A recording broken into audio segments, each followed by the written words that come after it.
కార్యాల గ్రంథం 12వ అధ్యాయం 14 నుండి చదివి మీరు సహాయం చేయాల్సిందిగా ప్రభుపేట తెలియజేస్తున్నాను. అపోస్తల కార్యాల గ్రంథం 12వ అధ్యాయం 14 నుండి చదవండి. ఆమె పేతురు స్వరం గుర్తుపట్టి సంతోషం చేత తలుపు తీయక లోపలికి పరిగెత్తుకుని పోయి పేతురు తలుపు దగ్గర నిలుచున్నాడని తెలిపెను. చాలండి పిల్లరా, పేతురు గారు ద్వారా ఎన్నో గొప్ప గొప్ప కార్యాలు దేవుడు చేయిస్తున్నాడు. ఎంత బలమైన దైవజనుడు అంటే ఆయన ఒక ప్రసంగానికి 3,000 మంది రక్షించబడిపోయారు. ఒక ప్రసంగానికి 5,000 మంది రక్షించబడిపోయారు. పేతురు గారు నీడ పడుతుంటే రోగులు బాగుపడిపోతున్నారు, స్వస్థత వచ్చేస్తుంది. కొంతమంది వ్యక్తులైతే అసలు పేతురు గారు ఈ రూట్లో ఎప్పుడు వస్తారని ఎదురు చూస్తూ ప్రియులరా, మరి ఆయన నీడ పడితే చాలు అన్నట్లుగా నీడ పడేటట్టుగా రోగుల యొక్క మంచాలు, వారు పడుకున్న పడకలు తీసుకొచ్చి పేతురు గారు వెళ్తుండగా నీడ పడితే చాలు అన్నట్లుగా, ఆ షాడో, ఆ నీడ పడితే చాలు అన్నట్లుగా ఆశపడ్డారు. అలాగే నీడ పడిన వారు కూడా, రోగులందరూ కూడా ఏమైపోయారంటే బాగుపడిపోయారు, స్వస్థత పొందేశారంట. ఆమేన్ చెప్పండి. అంత ప్రభావం ఉంది. నేను అంటాను, దేవుని బిడ్డలుగా మనం ఉండి దేవుని చిత్తం నుండి దేవుని చిత్తానుసారంగా మనం ముందుకు సాగుతూ ఉంటుంటే మనం చేసే ప్రతి దాంట్లో కూడా ప్రభావం ఉంటుందంటే. ఆమేన్ చెప్పండి. పేతురు గారు పౌలు గారి యొక్క నడికట్లు అంటే, నడికట్టు అంటే ఒక భాషలో, పురుషుల భాషలో, మన భాషలో చెప్పాలంటే బెల్ట్ అండి, బెల్ట్. అలాంటి నడికట్లు పట్టుకుని కూడా రోగులు ఏమైపోయారంటే బాగుపడు. నేనైతే అలాంటి దినాల కొరకు ఎదురు చూస్తున్నాను. ఎందుకంటే నేను ఫేమస్ అవ్వాలని, మీరు ఫేమస్ అవ్వాలని కాదు, కానీ దేవుడి నామం హెచ్చించబడాలి, దేవుడి నామానికి ఘనత రావాలి. ప్రియులరా, మరి ఒక ప్రాంతానికి మనం ఒకసారి వెళ్తే మళ్ళీ వెళ్ళలేనంతగా ప్రభావితం అయిపోవాలి. దానికి కొన్ని ప్రతిష్టతలు ఉంటాయి, సమర్పణ ఉంటుంది, రోషం ఉంటుంది, రాజీ పడలేని తత్వం ఉంటుంది, ఇతరులతో కలిసిపోలేని తత్వం ఉంటుంది, మనకు రహస్యమైన ప్రార్థన కూడా ఉంటుంది. బైబిల్లో నేను చదువుతున్నప్పుడు మొన్న ఒక మాట తగిలింది, చదవవలసింది కానీ మీరు అందులో, మీరు కొన్ని సంవత్సరాలు పంటని, భూమిని ఏం చేస్తారంటే పంట పండకుండా వదిలేయండి, దాన్ని వదిలేయండి. మరలా సునాద సంవత్సరం. సునాదం అంటే ఏంటి? మంచి. సునాద అంటే మంచి అని అర్థం. మంచి నాదం, మంచి పాట అని అర్థం. పాట అంటే ఉత్సాహం, పాట అంటే సంతోషం కదండి. సునాదం అంటే మంచి పాట అని.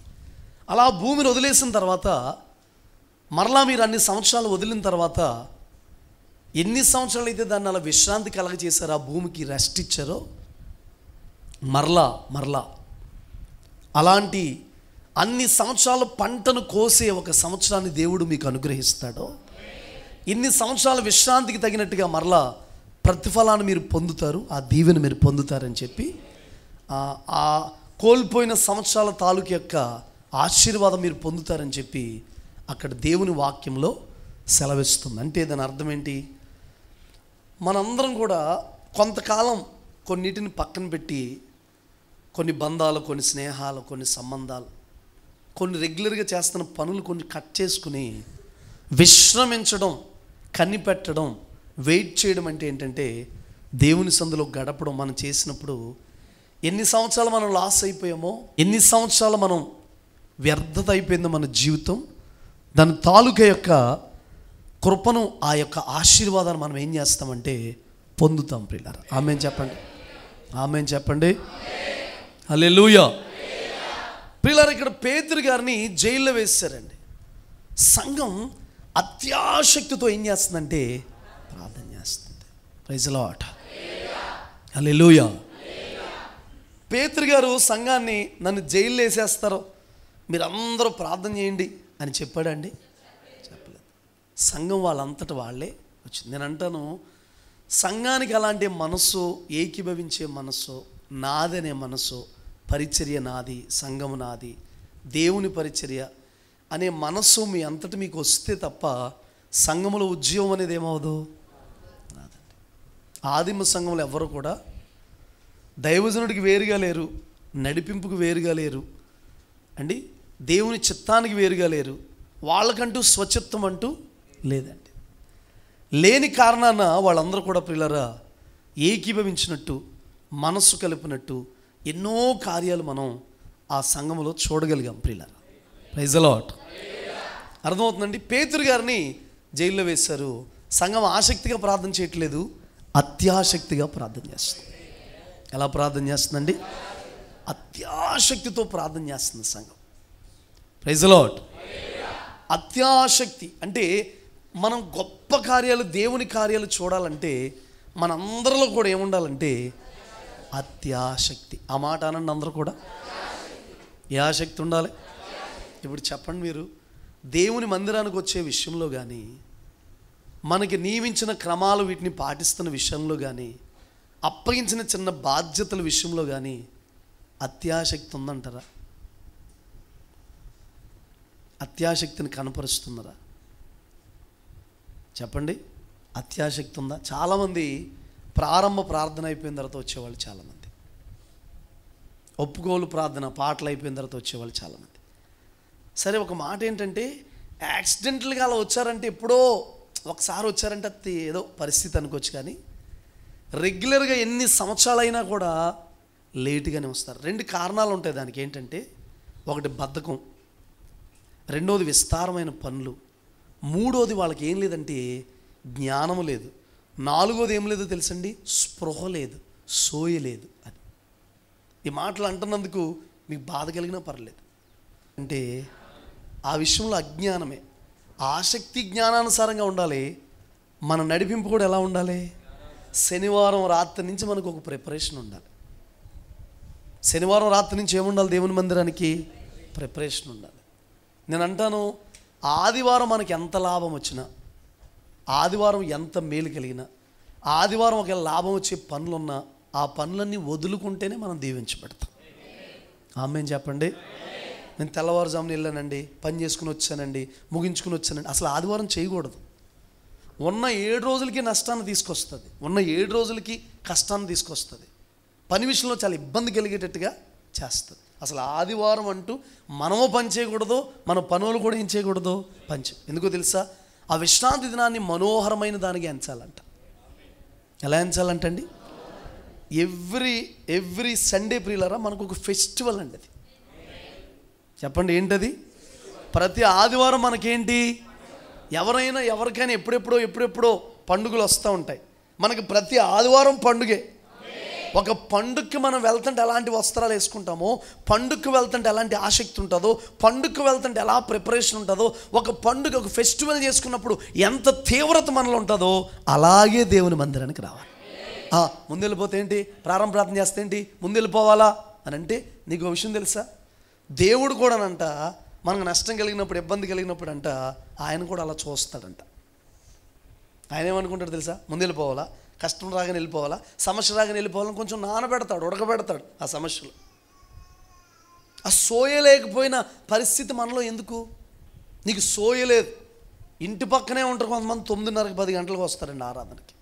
ఇంటి పక్కనే, మందిరం ఎదురుగుండానే, మందిరం పక్కనే, ఇటు పక్కనే, దగ్గరలోనే ఉంటారు. ఎన్ని గంటలకు వస్తారండి? మనకు సోయ ఉందంటారా? ఆ నెగ్లిజెన్సీ, నిర్లక్ష్యం, చిన్న నిర్లక్ష్యం ఎంత కష్టాన్ని, ఎంత నష్టాన్ని తీసుకొస్తుంది.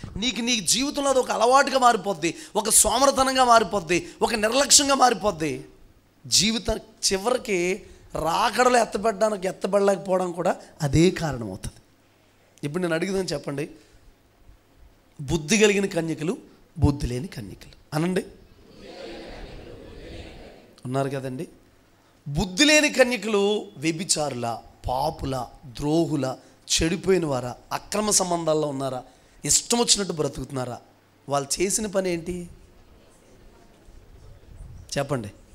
మరి మందిరానికి రావడానికి ఏముండాలి మనకి? నువ్వు 9 గంటలకు ఆరాధన అంటే 9:05 వచ్చిన నువ్వు అక్రమస్తుడివే, అక్రమదారుడివే. నిజమండి. ఎహెజ్కేలు పుస్తకంలో దేవుడు వెళ్ళిన తర్వాత ద్వారాలు ముయ్యబడిపోయినాయి అంట. దేవుడు ఎప్పుడు ప్రియులారా బిఫోర్ ఉండడో, ఆఫ్టర్ ఉండడో, రైట్ టైంలో ఉంటాడు. ఎవరో? దేవుడు. మనం బిఫోర్ ఉండాలి, ముందు ఉండాలి. నీ జీవితంలో ఎప్పుడైతే ముందు వచ్చిన అనుభవం ఉందో, దేవుని సన్నిధికి ఆసక్తిగా వచ్చిన అనుభవం ఉందో అత్యాసక్తిని కనపరుస్తావా? ఒక మాట చెప్పనా, మధ్యాహ్నం 1 గంట అయిన తర్వాత కూటమి అయిపోయిన తర్వాత ఇంటికి వెళ్ళిన తర్వాత భోజనం చేసిన తర్వాత రెస్ట్ తీసుకోవచ్చుగా. పొద్దుట రెస్ట్ పొద్దుడే, నైట్ రెస్ట్ నైట్స్, మధ్యాహ్నం రెస్ట్ అసలు టోటల్గా రెస్ట్లోనే ఉంటాడు బ్రదరో సిస్టర్. ఎప్పుడు రెస్టే, అప్పుడప్పుడు లెగుతారు. వద్దండి, మీరు చాలా వేదన కలిగించేటట్టుగా బ్రతుకుతున్నారు చాలామంది జీవితాలు. నేను ఒక మాట చెప్పనా, దైవజనుడు మీతో ఎంత క్లోజ్గా ఉన్నా, ఎంత తగ్గించుకుని ఉన్నా క్రమాలే, నియమాలే. మోషే అహరోనికి మిరియాముకి సొంత తమ్ముడండి కదా, సొంత తమ్ముడు. సేవ గురించి ఏమనలేదు, దేని గురించి ఏమనలేదు. పెద్దలు ఎవరు లేరా, నీకు నచ్చినట్టుగా ఎందుకు పెళ్లి చేసుకున్నావు అని అడిగారు.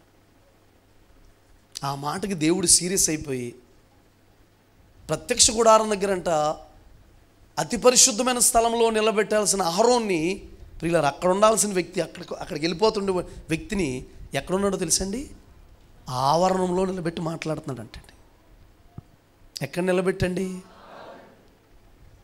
మీలో ఎంతమంది దేవునికి మాట లోబడుతున్నారో, ఎంతమంది మీకు నచ్చినట్టుగా బ్రతుకుతున్నారో, ఎంతమంది ఆదివారం భక్తులుగా ఉన్నారో, ఎంతమంది అండి శరీర సంబంధమైన భక్తులుగా బ్రతుకుతున్నారో అన్నీ మీకు తెలుసు. ఆదివారం ఒక్కరోజే భక్తి చేసేలా ఉంటే ఆ భక్తి వేస్ట్ అండి. మిగతా రోజులంతా మనం నచ్చినట్టు బ్రతకడం. కొంతమంది శరీర సంబంధమైన మనసే పనిచేస్తూ ఉంటుంది, అప్పుడప్పుడు ఆత్మానుసారులుగా నడుస్తారు. మొత్తం టోటల్గా పనిచేసేది ఏంటి? శరీర సంబంధమైన మనసే. నేనేమంటున్నానంటే, ఈ పరిస్థితుల నుంచి ప్రభువు మిమ్మల్ని విడిపించునుగాక, మార్పు తీసుకొచ్చునుగాక, దేవుని బిడ్డలుగా క్రమపరిచి నడిచేవారుగా మీరు మార్చబడదురుగాక. Praise the lord. గట్టిగా ఎల్లు చెప్పండి. సరేనండి, పాస్టర్ గారిని జైల్లో వేస్తే ప్రియులారా, సంఘం అత్యాసక్తిగా ఒక రూములో ఉండి ప్రార్థన చేస్తుంది. వినండి అందరూ కూడా. అత్యాసక్తిగా ప్రార్థన చేస్తుంటే పేతురు గారి దగ్గరికి దేవుడు ఒక దూతను పంపించాడు.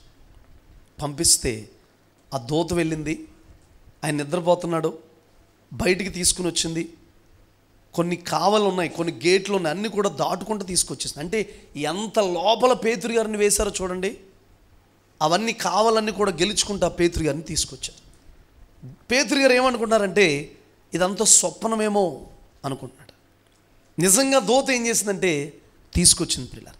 వచ్చి విచిత్రం ఏంటంటే, ఎక్కడ ప్రార్థన చేస్తామో, ఎక్కడ కనిపెడతామో, ఎక్కడ దేవుని కొరకు కనిపెడతామో, ఎదురు చూస్తామో అక్కడికే ఆన్సర్ వస్తుంది పిల్లలు. ప్రార్థన చేయని వాడికి, మనసు కలపని వాడికి, ఏకీభవించిన వాడికి ఆన్సర్ రాదండి. Praise the lord. చూడండి, సంఘం అందరూ కలిసి ప్రార్థనతో ఒకడు వేరుగా ఉంటాడు, ప్రార్థనలు ఏకీభవించడు. సంఘం అందరూ ఆసక్తిగా కలిగి మనసు కలుపుతూ, నేను ఎందుకు కలపాలి మనసు, నేనెందుకు ఉండాలి అనుకుంటాడు. అసలు ఈ మనసు కలవకపోతే భక్తుడాలా నేను చెబుతున్న మాట ఏంటంటే, అసలు నువ్వు దేవుని శరీరంతో వేరైపోతున్నావు. నా భక్తి నాకు ఉందండి, నా స్వచ్ఛత నాకు తెలుసండి, ఈ మధ్య కొత్త సంగతులు కూడా తెలుసుకుంటున్నానండి, నేర్చుకున్నానండి. సరే నేర్చుకో, అసలు నేర్చుకోవాలని అన్నీ చెప్పేది. తెలుసుకోవాల్సిన విషయం ఉంది. నేను చాలాసార్లు చెప్పాను మీకు, ఆత్మ సంబంధమైన మంచి బోధలు ఎక్కడైనా దొరికితే వినండి. డ్యామేజ్ చేసేవి, మన సంఘాల నుంచి వేరు చేసేవి, నడిపింపు నుంచి వేరు చేసేవి, దైవజనుడికి దూరం చేసేవి, ఈ బోధలు మనకి వేస్ట్ అండి. దేవుడికి దూరం చేసే బోధలు ఎందుకండి? హల్లెలూయా. గట్టిగా చెప్పండి హల్లెలూయా. అలాంటి బోధలతో మన మనసు కలపకూడదు. తప్పుడు బోధలు, చెడిపోయిన బోధలు, మనసులు విరిచేసే బోధలు చాలా ఉన్నాయి. బలపడే వాక్యాలు ఏదైనా ఉంటే వినండి. ఎప్పుడైనా నేను చెప్పానా, నా పాటలే పాడండి, నా వాక్యాలే స్టేటస్ పెట్టుకోండి చెప్పానా మీకు ఎప్పుడైనా? హల్లెలూయా. గట్టిగా చెప్పండి హల్లెలూయా. అర్థమవుతుందా ప్రియులారా? అయితే ఎక్కడ ప్రార్థన చేస్తామో, ఎక్కడ దేవుని కొరకు ఎదురు చూస్తామో అక్కడికి ఏమవుద్దంటే ఆన్సర్ వస్తుంది. అయితే ఒక చిన్న మాట ఏంటంటే, రోదే అని ఒక చిన్నది, వాళ్ళందరూ ప్రార్థన చేస్తుంటే పేతురు గారి స్వరాన్ని గుర్తుపట్టిందంటే. ఆమేన్ చెప్పండి.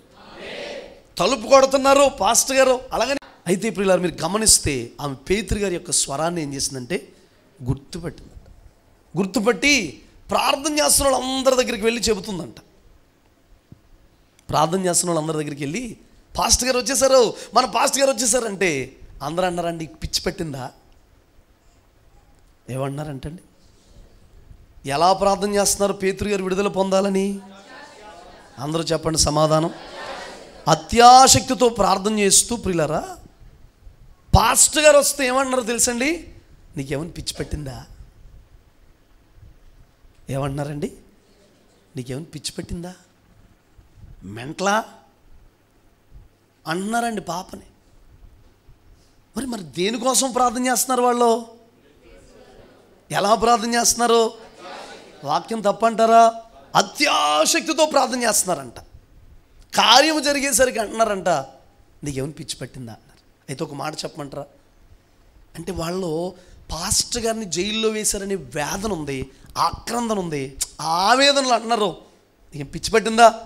అంతలా ఎలా వచ్చేస్తారు పాస్టర్ గారు? వేసిన వాళ్ళు ఎవరనుకున్నా మామూలు వాళ్ళ అంటే అతను విధించబడిన శిక్ష, పేతురు గారు ఉన్న పరిస్థితి అది చూశారు, ప్రార్థన చేస్తున్నారు, కానీ దాన్ని నమ్మలేకపోతున్నారు. ఒక మాట చెప్పమంటారా? అంతమందిలో ఉన్న దుఃఖం, అంతమందిలో ఉన్న వేదన, అంతమందిలో ఉన్న నిరాశ, అంతమందిలో ఉన్న కన్నీళ్ళు, అంతమందిలో ఉన్న బాధన ప్రియులారా, రోదే అనే చిన్నదాని స్వరము ఆ దుఃఖ స్వరాన్ని ఎలా మార్చిందంటే ఆనందంగా మార్చేసిందండి. గట్టిగా ఆమేన్ చెప్పండి. ఎలా మార్చేసిందండి? ఒక్క అమ్మాయి మాట ప్రియులారా, ఒక్క అమ్మాయి స్వరం ఆమె విని కనిపెట్టి, ఒక్క అమ్మాయి మాట అత్యాశక్తితో ప్రార్థన చేస్తూ, కన్నీటితో ప్రార్థన చేస్తూ, వేదనతో ప్రార్థన చేస్తూ, నిరాశతో ప్రార్థన చేస్తూ, దైవజనుడు వస్తాడా రాడా అని ఇంకా ప్రార్థన చేస్తున్న వాళ్ళందరి యొక్క వేదనని ఒక్క అమ్మాయి స్వరం ఏం చేసిందంటే ఆనందంగా మార్చేసింది. నేనేం నమ్ముతున్నానంటే లోకములో బంధించబడిన వాళ్ళు ఉన్నారు. ఈరోజు ఏంటండి? Republic Day. ఏ రోజండి? గణతంత్ర దినోత్సవం. Praise the Lord. అంటే ప్రియులారా, అనేక మంది విడుదల పొందాలి, అనేక మంది ప్రభు వైపు త్రిప్పబడాలంటే నేను అంటాను, నీ మాట అంత పవర్ఫుల్గా ఎందుకు మారట్లేదు? ఒక చిన్నదాని మాట ప్రార్థన చేస్తున్న అనేక మందికి ఊరట కలిగేటట్టు. తర్వాత వాళ్ళు తెలుసుకున్నారు, వెళ్ళారు, చూశారు. ఫస్ట్ అనుమానపడినా పిచ్చదానా అన్న ఆ అమ్మాయి మాటకి వెయిట్ ఇచ్చారా, కూర్చో ప్రార్థనలో మధ్యలో డిస్టర్బెన్స్ ఏంటి, మధ్యలో ఎలా చేయడం ఏంటి అని అన్నట్టుగా వాళ్ళు వ్యవహరించారు. కానీ ప్రియులారా, తర్వాత ఏం చేశారంటే వెళ్ళి పేతురు గారిని చూశారు. పేతురు గారు ఇంకా సైగ చేసి వాళ్ళకి ఆగమంటున్నాడంట. ఆగమని దేవుడు ఎలాగూ వాళ్ళని విడిపించాడో, ఎలాగున ప్రియులారా నడిపించాడో వాళ్ళందరికీ కూడా చెబుతున్నాడండి పేతురు గారు వచ్చి. ఆమేన్ చెప్పండి. ఎలాగును విడిపించాడో, ఎలాగూ కార్యం చేశాడో పేతురు గారు ఏం చేస్తున్నారో ఎక్స్ప్లెయిన్ చేస్తున్నాడు, వివరిస్తున్నాడు. Praise the lord. అర్థమవుతున్న ప్రియులారా, వాళ్ళందరూ కూడా ఎదురు చూస్తున్నారు. ఒక్క చిన్నదాని స్వరం ప్రియులారా, ఒక్క చిన్నదాని యొక్క మాట అనేక మంది దుఃఖాన్ని ఏం చేసిందంటే నెమ్మది కలిగి. నేను అంటాను, నీ మాట, నీ ప్రవర్తన, నీ వైఖరి, నీ మాట తీరు, నీ నడవడిక ఎంతో దుఃఖం ఉన్న వారిని ఏం చేయగలగాలి? ఆదరించగలగాలి, ఓదార్చగలగాలంటే ఊరకనే రాదండి. గుండె నిండా యేసయ్య నిండిపోతేనే, హృదయం నిండా ప్రేమ నిండిపోతేనే. అర్థమవుతుందండి? యేసయ్య యొక్క గుణగణాలు, లక్షణాలు మనలో ఉంటే తప్ప ప్రియులారా ఇతరులు మనం ఏం చేయలేం చెప్పండి? ఓదార్చలేం, నెమ్మది కలిగేటట్టుగా చేయలేం. ఆమేన్ చెప్పండి, గట్టిగా చెప్పండి హల్లెలూయా. నెమ్మది కలిగేటట్టు చేయలేమండి. మనం ఒక్క మాట మాట్లాడితే కార్యాలు జరిగిపోయేటట్టుగా మన నోటి మాటలు మారిపోవాలి. అందుకే అంటాడు, మీ సంభాషణ ఉప్పు వేసినట్లుగా కృపాసహితంగా ఉండాలి. చూడండి, దావీదు హృదయం నిండా కూడా ధర్మశాస్త్రం నిండిపోయి ఉంది, లేఖనాలు నిండిపోయి ఉన్నాయి, వాక్యాలు నిండిపోయి ఉన్నాయి. ఆ వాక్యాల కొరకైనా ఒక తీవ్రత ఉంది దావీదుకి, వాక్యాల కొరకైనా ఒక ఆశ ఉంది, వాక్యం కొరకైనా ఒక తీవ్రత ఉంది. ఆ ధర్మశాస్త్రం గురించిన ఒక ఆశ ఉందండి. ఎవరికి? దావీదుకి. ఎంత ఆశో తెలుసా ప్రియులారా? ఎంత ఆశో తెలుసండి? తెల్లవారుజాము కాకమునిపే ఒగురుస్తున్నాడంట, లేఖనాల కొరకు ఒగురుస్తున్నాడంట, ఎదురు చూస్తున్నాడంట. నీ వాక్యం నాకు నా త్రోవకు వెలుగంటాడు. నా ప్రియులారా, మీరు గమనిస్తే దావీదు అంటున్నాడు, అంటే వృద్ధులు కూడా, యవ్వనస్తులు కూడా ప్రియులారా వాళ్ళు శుద్ధి చేసుకుంటారంట. అంత వాక్యముతో నిండిపోయాడు దావీదు. తన యవ్వన కాలంలో వాక్యంతో కడుక్కున్నాడు. అందుకు జరిగిన విషయం ఏంటంటే సౌలుతో మాట్లాడుతున్నాడంటండి. గొల్యాతుని చంపేసి సౌలుతో మాట్లాడుతుంటే ఆ మాటలకి, ఆ మధురమైన మాటలకి, ఆ వాక్యానుసరమైన మాటలకి యోనాతాన్ ఏమైపోయాడంటే ఆకర్షితుడైపోయాడంట. ఆమేన్ చెప్పండి, నిజం చెప్పండి. ఈరోజు అమ్మాయిలను ట్రాప్లో చేయడానికి అబ్బాయిలు మాట్లాడుతుంటారు తేనె పూసినట్టుగా, చాలా ప్రేమగా. ఎందుకు నువ్వు నాకు ఐ లవ్ చెప్పట్లేదు? నేను చూసుకోలేను అనుకుంటున్నావా? నేను చేతగాను అనుకుంటున్నావా? అసలు నేను పెంచలేను అనుకుంటున్నావా? అసలు నా గురించి నీకు తెలిసి ఎంత సంపాదిస్తాను తెలుసా అని వీడి బయోడేటా అంతా చెప్పేస్తాడు. పక్కనున్న అమ్మంటది, ఏమే ఎన్నో రోజు తిరుగుతున్నాడు పాపం, ఎన్నో రోజు వెంట పడుతున్నాడు, చెప్పేమంటావా? చెప్పేమంటావా? అంటే చెప్పేద్ది. చెప్పేసిన తర్వాత ఇంకా ఏమైపోయినట్టు జీవితం? మాటలు ఉంటాయండి. ఒక్కొక్కటి మాటలు తేనె పూసినట్టు ఉంటాయి. అంతా కుట్రే. యెహోనాదాబు అని ఉన్నాడంటండి బైబిల్లో. అమ్నోనికి సలహా ఇచ్చాడండి. అమ్నోనికి ఏయో చెడ్డ ఆలోచన లోపల ఉంటే ఏం చేయాలో, రే అసలు ఇజ్రాయేల్లో ఎవరైనా ఇలా చేస్తారా? చెల్లి మీద ఆశ ఏంట్రా? చెల్లి మీద ప్రేమ పెంచుకోవడం ఏంట్రా? చెల్లిని పాడు చేయాలని దుర్మార్గుడా అని తిట్టాలి కదా. తిట్టకుండా ప్లాన్ చెప్తున్నాడండి ఎలా చేయాలి. ఒక్కొక్కడు అద్భుతమైన ప్లాన్లు ఇస్తాడు. పాపం ఎలా చేయాలో, చుట్ట ఎలా కాల్చాలో, మందు ఎలా తాగాలో, అందులోకి ఏమి నంచుకుని తినాలో, ఎక్కడికి వెళ్ళిపోవాలో, ఏం చేయాలో ప్లాన్లు ఇస్తుంటాడండి. అర్థమవుతుందండి? తేనె పూసినట్టు మాట్లాడతారు. చూసుకోలేను అనుకుంటున్నావా? ఇంద్రుడు చంద్రుడు, ఈవిడంటది నా కలల రాజు ఇంద్రుడు చంద్రుడు ఆహా ఓహో అని అంటూ ఉంటుంటే తర్వాత ఇంకా రోజు కూడా ఆహా ఓహో అంటూ ఉంటారు. అయిపోయింది జీవితం మొత్తం అట్టర్ ఫ్లాప్ అయిపోయింది. యవ్వనమంతా పాడైపోయింది, సాక్ష్యం అంతా పాడైపోయింది, లైఫ్ అంతా కూడా విషమైపోయింది మొత్తం. మాటలు అలా ఉంటాయండి. ఆడపిల్లలు కూడా మాట్లాడుతుంటారు అబ్బాయిలతో. నువ్వు కళ్ళు తెరిచిన కళ్ళు మూసిన నువ్వే కనపడుతున్నావు, నీ రూపమే కనపడింది. నా పెళ్లి కోసం ప్రార్థన చేసుకుంటుంటుంటే నిన్నే చూపించాడు దేవుడు. మా సోఫాలో కూర్చున్నట్టు, నేను కూడా పక్కన కూర్చున్నట్టు, మన ఇద్దరికి దండలేసినట్టు, అలాగ సోఫా సెట్టు మధ్యాకాశంలోకి వెళ్ళిపోతున్నట్టు నాకు కనబడిపోయింది. అంటే ఈడు ఆ మాటలకి ఏమైపోతాడో మధ్యాకాశంలోకి వెళ్ళిపోతాడు. Praise the lord. గట్టిగా చెప్పండి హల్లెలూయా. దావీదు గొల్యాతును జయించేశాడు కానీ ఒక అందమైన రూపాన్ని జయించలేకపోయాడంటండి. ఒక అందమైన రూపం ఎదుటి కనబడితే అమ్మాయి కానీ అబ్బాయి కానీ స్త్రీ కానీ పురుషుడు కానీ నువ్వు జయించగలిగితే నెగ్గేసినట్టే. నీ కళ్ళు జయించగలిగితే, నీ మనసు జయించగలిగితే, నేను దేవుని బిడ్డను, ప్రతిష్ఠిత బిడ్డను, చిచ్చిచ్చి ఈ లోకంతో నాకు సంబంధం ఏదని నువ్వు జయించగలిగితే, ఒక్కొక్కరు ఎక్కువ శాతం శత్రు ప్రియులారు ఎక్కడ పడగొడుతుందో తెలుసండి? చూపుల దగ్గర. ఆ అమ్మాయి మాట ప్రియులరా, ఆ అమ్మాయి మాట ప్రార్థన చేస్తున్న వారికి, కనిపెడుతున్న వారికి, దేవుని కొరకు ప్రార్థనలో గడుపుతున్న వారికి నెమ్మదినిచ్చేసిందండి, ఊరట కలిగించేసిందండి. పేతురు గారు ఎక్స్ప్లెయిన్ చేస్తున్నారండి, విషయాలన్నీ కూడా చెబుతున్నారండి. హల్లెలూయా. చదువుతారు 17 చదవండి. అతడు ఊరకుండుడని వారికి సైగ చేసి, ప్రార్థన చేసే వాళ్ళకి చెబుతున్నాడు, ఊరకుండని సైగ చేస్తున్నాడు అండి. ఓకే. ప్రభు తన చెరసాల్లో నుండి ఎలాగూ తీసుకుని వచ్చునో వారికి వివరించి యాకోబునకును సహోదరులకును ఈ సంగతులను తెలియజేయడని చెప్పి బయలుదేరి వేరొక చోటికి వెళ్ళాను. చూడండి, ఆగలేదు. జైల్లో వేశారమ్మా, 2 రోజులు రెస్ట్ తీసుకుంటాను, ఆ బాధ ఆ టెన్షను నాకు కొంచెం ఇబ్బందిగా ఉంది, నిన్నే సువార్తకి వెళ్ళి వచ్చి నలిగిపోయాం, ఈ రోజంతా స్విచ్ ఆఫ్, మొన్న రాత్రి ఆల్ నైట్ అయింది, ఇంక ఈ రోజు అవుట్ ఆఫ్ కవరేజ్ ఏరియా అనలేదండి పేతురు గారు. ఒక్కొక్కరు ఓల్డ్ నైట్ చేస్తారు, 3 రోజులు స్విచ్ ఆఫ్ చేస్తారు ఫోన్. హల్లెలూయా. చెప్పండి, చేతులు పైకి దగ్గరగా చెబుదాం అందరూ కూడా ప్రియులారా అన్నాడండి. బాధ వచ్చేద్దండి చాలామందికి. విషయం ఏంటంటే మామూలుగా తీసుకోవాల్సిన దానికంటే రెస్ట్ ఎక్కువైపోతుందండి మనకి. రెస్ట్ శాతం ఏమైపోతుంది? ఎక్కువైపోయి సమానంగా ఉండాల్సిన ముఖం కాస్త ఎట్టుబడితే వెళ్ళిపోతుంది, పెరిగిపోతున్నాయి ఇవన్నీ కూడా. మనోడు పడుకుని వచ్చాడా, లేచి వచ్చాడా, రాత్రంతా నిద్ర లేకుండా వచ్చి దేవుని సందులో ఉన్నాడు, ముఖం చూస్తే ఏమైపోద్ది? కొంతమంది బిడ్డలు ఆదివారం నాతో శనివారం ఉపవాసం ఉంటున్నారండి. శనివారం నైటు ఏం తింటలేదు కొంతమంది, ఆదివారం ఆరాధన కొరకు ప్రార్థన చేస్తున్నారు వాళ్ళు. శుక్రవారం ఉపవాసం ఉంటున్నారు, శనివారం రాత్రి కూడా ఫ్యామిలీ కుటుంబంతో కూడా ఉపవాసాలు ఉంటున్నారు. ఆదివారం ఆరాధన బలంగా జరగాలి, క్రొత్త ఆత్మలు రావాలి. కొంతమంది అయితే శనివారం ఆదివారం మనల్ని ఏం వండుకున్నాడు, పొద్దుట వచ్చేయమంటాడు బాబోయ్, ఎందుకని చెప్పి శనివారం నైటే యేసు రక్తమే జయం. హల్లెలూయా. సిద్ధపాటు. తెచ్చి ఫ్రిడ్జ్లో పెట్టుకోవడం, ముందే దాచుకోవడం. Praise the lord.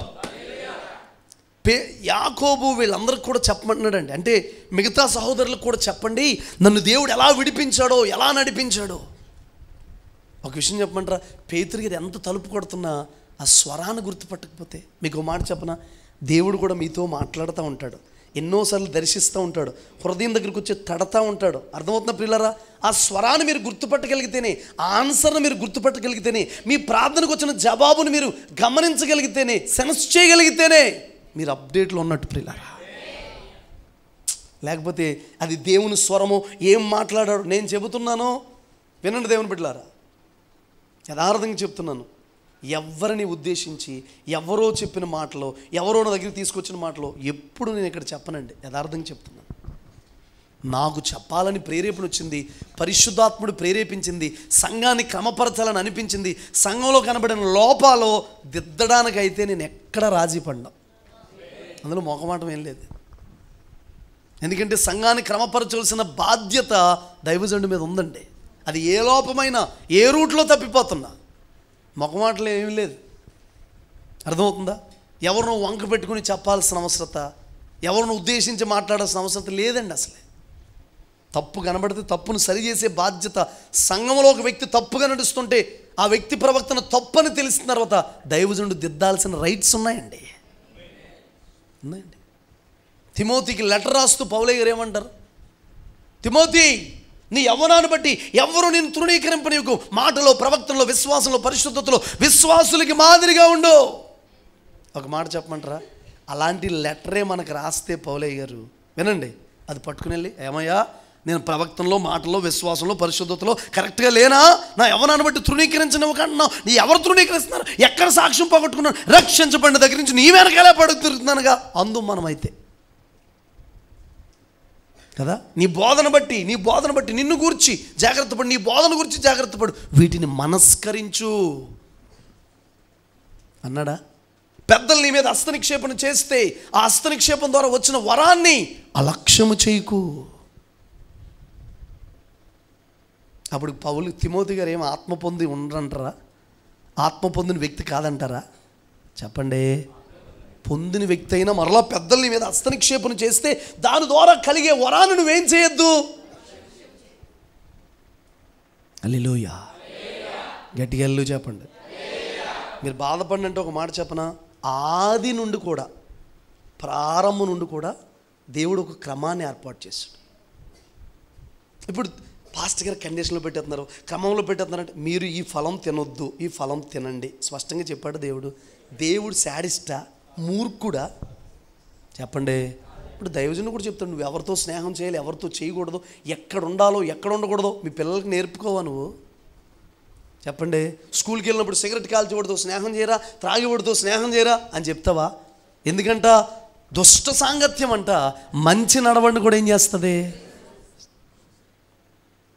ఒక మాట మొంగమూరు దేవదాసయ్య గారు ఒక మాట చెప్పారు, సాడీలు చెప్పే వాళ్ళ మీద భక్తి లేదంట, అవి వినేవాళ్ళ దగ్గర శక్తి లేదంట. అర్థమైంది మీకు? చెబుతున్నవాడు ఎంత తేడావో ఆ మాటలన్నీ వింటున్నాడంటే వీడు కూడా తేడా కేసే, యథార్థవంతుడు కాదు. నేను మామూలుగా విన్నాను, బాధపడతారు కదా, బాధపడతారని కూడా మనం వినకూడదు. నువ్వు ఎప్పుడైనా నో చెప్పకపోతే, ఎవరైనా కొండాలు చెప్తున్నారు, సాడీలు చెప్తున్నారు, లేనిపోని చెప్తున్నారు, ఇతరుల మీద చెప్తున్నారు, నో నా దగ్గర వద్దు ప్లీజ్ అని చెప్పగలిగినాడు నీ భక్తి చిగురిస్తుంది, నీ భక్తి పరిమళిస్తుంది, క్రొత్త పుష్పాలు పోస్తాయి, కాయలు కాస్తాయి, వికసిస్తావు. అది చెప్పగలిగినాడు. హల్లెలూయా, గట్టిగా చెప్పండి హల్లెలూయా, హల్లెలూయా. అర్థమవుతుందా పిల్లరా? ఇతరులకు ఎక్స్ప్లెయిన్ చేయమంటున్నాడు, మాట్లాడుతున్నాడు, చెబుతున్నాడు. ఒక్క చిన్నదాని మాట ద్వారా ప్రియులారా వాళ్ళందరికీ కూడా సంతోషం కలిగింది, ఆనందం కలిగింది. గట్టిగా హల్లెలూయా చెప్పండి. ఎంతో సంతోషంతో నింపబడి ఇంకా వాళ్ళ బరువు అంతా కూడా ఏమైపోయింది చెప్పండి, దిగిపోయి. నేనేమంటానంటే సంఘంలోనే మీరు అందరూ కూడా ఒక్క మాట ద్వారా పరిస్థితులు మార్చేవారుగా, ఒక్క మాట ద్వారా ఇతరుల గాయాలు కట్టేవారుగా, ఒక్క మాట ద్వారా ఇతరులకు నెమ్మది కలిగించేవారుగా, ఒక్క మాట ద్వారా ప్రియులారా ప్రాణాలు తెప్పర్లు చేసేటట్టుగా మీరు మార్చబడాలి. అలాంటి కృప దేవుడు మీకు అనుగ్రహించాలి. రాజుల 2వ గ్రంథం 5వ అధ్యాయం 4వ వాక్యాన్ని చదవండి.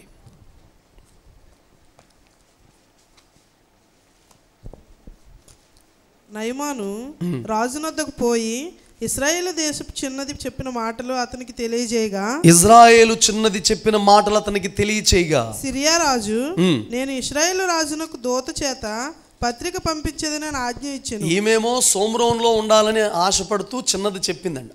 ఒక మాట చెప్తాను చూడండి. ఒక బానిసత్వంలో ఉందండి చిన్నది.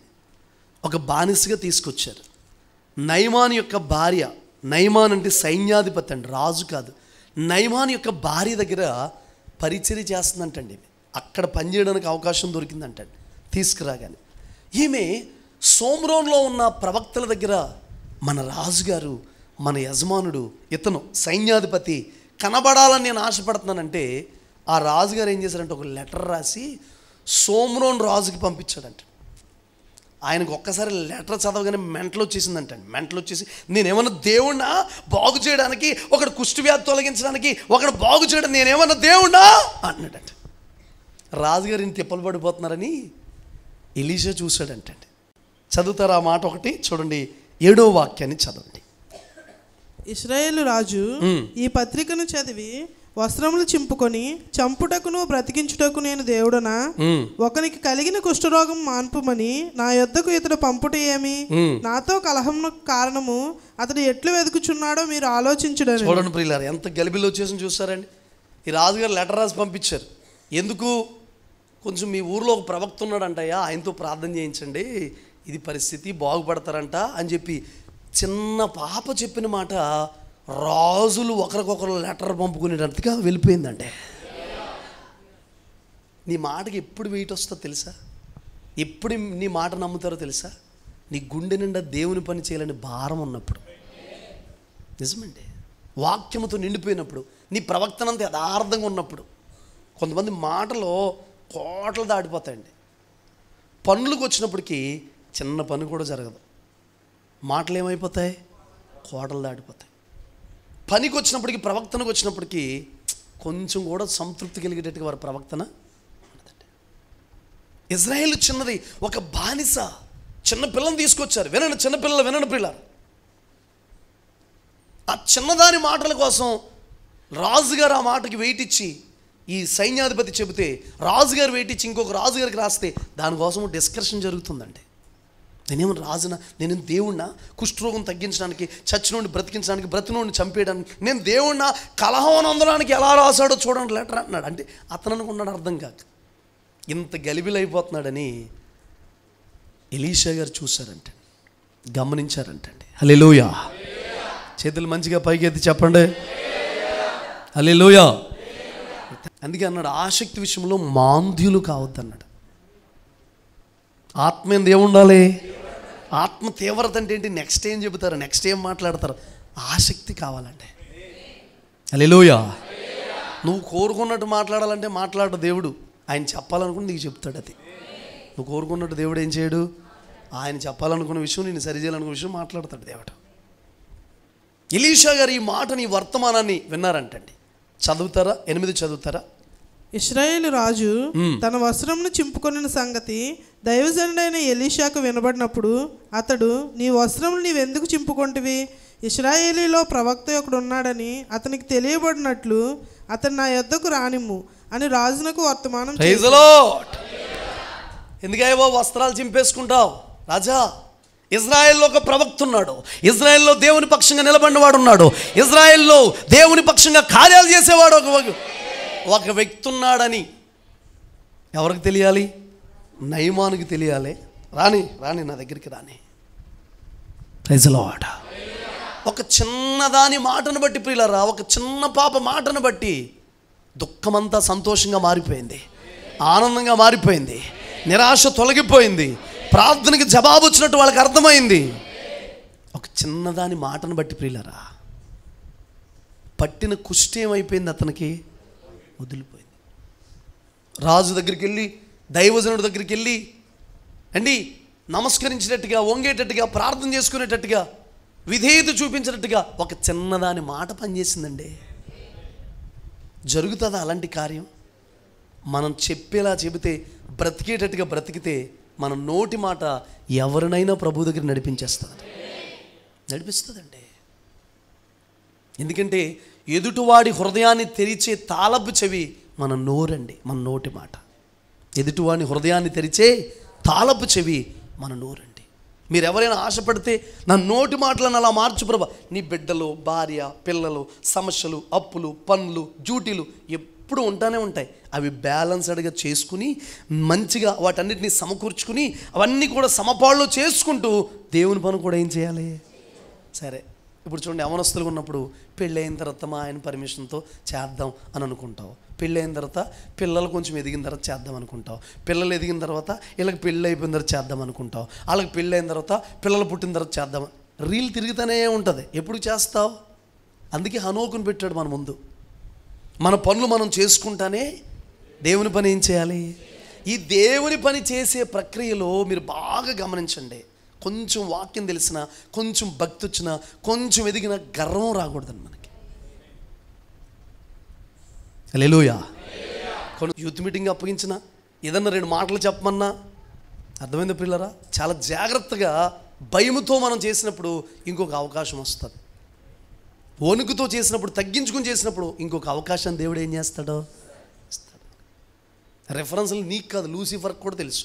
లూసిఫర్ దేవుడికి ఏం చేసింది? ప్రసంగి. అది కాదుగా, నీకు వాక్యం తెలిస్తే సరిపోదు, బైబిల్ జ్ఞానం ఉంటే సరిపోదు, వాక్యానుసారమైన నడవడిక అది ఉన్నోడే పరలోకం వెళ్తాడు. వాక్య జ్ఞానం ఉన్నంత మాత్రాన పరలోకం వెళ్ళరండి. నేను చెబుతున్నానుగా, నీకు వాక్యం అంతా తెలిసిన వెళ్ళరు. ఆ సంఘటన నేను కళ్ళతో చూశానండి. ఇప్పుడు ఏం చేయొచ్చు? పెట్టుకున్న వ్యక్తి ఏం చేయొచ్చు? పాస్టర్ గారికి అన్నం తీసుకురండి అనవచ్చు. ఇలాంటి సంఘటనలు ప్రవక్తన, వాక్యం చెప్పడమే కాకుండా, వాక్యం వింటడమే కాకుండా మీ ప్రవక్తనలో మార్పు రావాలి. ప్రవక్తన ఇతరుల్ని ప్రభావితం చేయాలి. అది లేకుండా నేను సేవ చేసినా వేస్ట్. సాక్ష్యం లేకుండా, ప్రవక్తన లేకుండా, క్రమము లేకుండా, సరైన విధానం లేకుండా ప్రజలకు బోధించినా కూడా వేస్ట్. హెజలాడ్ ఒకడు ఉంటాడండి, ఆత్మీయ తండ్రితో మంచి సంబంధం ఉండదు, నడిపించిన వాళ్ళతో మంచి సంబంధం ఉండదు, పాస్టర్ గారితో మంచి సంబంధం ఉండదు, వాళ్ళతో సమాధానంగా ఉండడు. నేను సేవ చేస్తున్నాను, జావ చేస్తున్నాను, రేపేస్తున్నాను, దులిపేస్తున్నాను, ప్రపంచమంతా తిరిగేసానని అందరికీ చెప్తాడు. నీకోసం సాక్ష్యం నీ ఆత్మీయ తండ్రి చెప్పాలా వద్దా? తిమోతి కోసం ఏం చెప్పాడండి పౌలు గారు? నా నిజమైన కుమారుడగు తిమోతి. నీకు సంఘములోండి సాక్ష్యం ప్రారంభం అవ్వకుండా, సంఘములో సాక్ష్యం లేకుండా నేను ఎక్కడో వెళ్ళేదో చేస్తున్నానంటే అది కరెక్ట్ అయిన విధానం. సమూయేలు సొంత చర్చిలో ఉన్న చోటే సాక్ష్యాన్ని కాపాడుకున్నాడు, పరిశుద్ధతను కాపాడుకున్నాడు, పాస్టర్ గారి దగ్గర అన్నీ కాపాడుకున్నాడు. అక్కడి నుంచి ప్రపంచానికి దీవెనకరంగా మార్చిపెట్టాడు. ఫస్ట్ దేవుని దగ్గర, నీ ఆత్మీయ తండ్రి దగ్గర నువ్వేం సంపాదించుకోవాలి? ఎవరు చెబుతారు నీ కోసం సాక్ష్యం చెప్పాల్సి వస్తే? ఇప్పుడు పెద్దరాజు పెళ్ళండి అనుకోండి, మామూలుగా అనుకుందాం. అనుకుంటే ఎవరో పాస్టర్ గారు, హైదరాబాద్లో ఉన్న పాస్టర్ గారు వచ్చి, ఈ అమ్మాయి మా దగ్గర చాలా బాగా పెరిగిందండి, మంచి బిడ్డని సాక్ష్యం చెప్తాడా? ఎవరు చెప్పాలి? మీకోసం సాక్ష్యం చెప్పాల్సి వస్తే ఎవరు చెప్పాలి? నీకు దైవజనుడి దగ్గర సాక్ష్యం లేనంటే దేవుడి దగ్గర సాక్ష్యం లేనట్టే. ఎందుకు? కనబడి సహోదరుని ప్రేమించిన వాడు దూరం ఉన్న దేవుణ్ణి ప్రేమిస్తున్నాడని గ్యారంటీ ఉందా? చెప్పండి. ఇక్కడ సాక్ష్యం అవసరం లేదు. కొంతమందికి సాక్ష్యం లేకపోయినా పర్లేదు నీ ఆత్మీయ తండ్రి దగ్గర. నేను అంటాను, అసలు నీ జీవితంలో నేను ఏమి నష్టం చేశాను? నీకు ఏమి ఇబ్బంది పెట్టాను? ఏమి నిన్ను గాయపరిచాను? నా వల్ల నీకు నష్టం ఏం కలిగింది? చెప్పండి మీరు ఎవరైనా. నా ప్రసంగం ద్వారా, నా పరిచర్య ద్వారా, నా బోధ ద్వారా నీకు నష్టం ఏం కలిగింది? ఒక మాటలో చెప్పండి నాకు. నిన్నేమి ఇబ్బంది పెట్టాను? ఏం గాయపరిచాను? నేను కానీ దైవజనురాలు ఏం గాయపరిచాము? ఏమి ఇబ్బంది పెట్టావు నేను? అసలు నా వల్ల నీకు కలిగిన ఆయాసం ఏంటని అడుగుతున్నాను, నష్టం ఏంటని అడుగుతున్నాను, ఇబ్బంది ఏంటని అడుగుతున్నాను. ఎన్ని ఇప్పుడు ఆయాస పెట్టాను? నీ దగ్గర 1,00,000 రూపాయలు అప్పు చేసి నేను తీర్చలేదా? నీ సాక్ష్యాన్ని 10 మందికి చెడ్డగా సాక్ష్యం చెప్పానా? చెప్పండి, చెప్పానా? లేకపోతే పద్దాక నువ్వు వచ్చినప్పుడల్లా 10,000 ఇస్తే కుదరదని నేను చెబుతున్నానా? చెప్పండి. మరి ఆయాసం ఏం కలిగింది నీకు? మేలు కలిగిందా? పోనీ మేలు కలగలేదా? ఈ బోధనల ద్వారా, ఉపదేశాల ద్వారా ఇంకో చోటకు పరిగెట్టాల్సిన అవసరత, ఇంకో వ్యక్తిని ఆశ్రయించాల్సిన అవసరత, ఎరువు గొడ్డలు తెచ్చుకుని దాచుకోవాల్సిన అవసరత ఏముంది నీకు? నీకు ఉన్న సంఘంలో ఒకటి తిన్నంగా ఏడవకుండా, ఉన్న దగ్గర మంచిగా లేకుండా ఎరువు గొడ్డలు తెచ్చుకుని పెట్టుకోవాల్సిన అవసరం ఏముంది?